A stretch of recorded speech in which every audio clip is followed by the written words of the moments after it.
So the product that I'm choosing for this Sharing Good Design project is Post-it notes.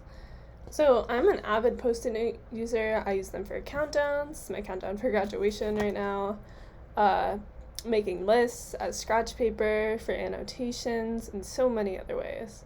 So as such an avid user of this product, I of course think that the design of them is particularly great. So I think this is such a good design because of how temporary they are. I can put them in books that I'm borrowing from my friends or from the library and not have to worry about damaging the pages. I can stick them to the wall and not worry about the paint.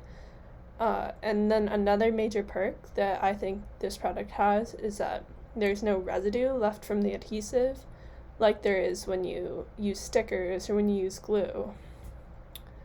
So starting into the background of how the Post-it note was created, there were two men who really created this project together, Dr. Spencer Silver and Art Fry, they're both 3M scientists.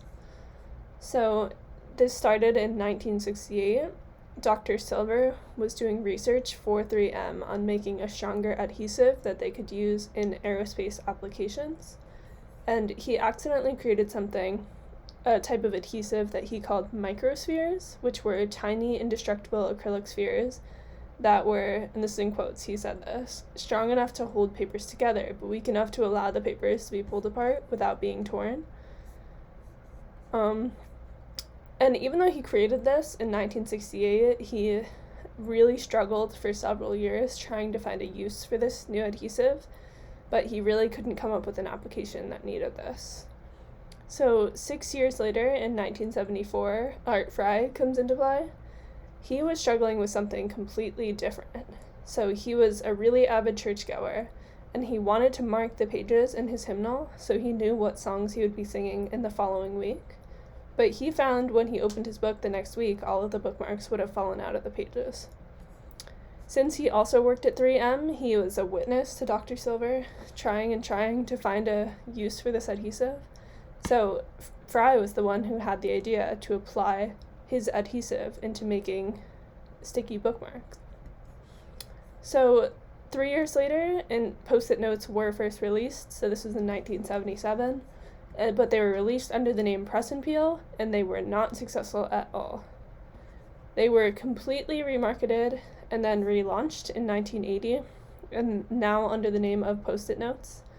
And that is when they became extremely popular.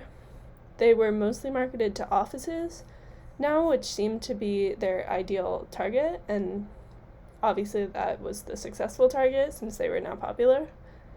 So these two men, Dr. Silver and Mr. Fry, they were able to combine their various backgrounds and experiences to create this extremely successful product. The adhesive was an accidental creation in the engineering field, and the idea for this product was created when he was at church, so very different places, but they still created this great product. And then I thought particularly that the remarketing campaign showed that they truly understood their audience, and they were able to change their design practices to appeal to their target audience of office workers, and that's by changing their design practices to responding to the need of people, they were able to become successful.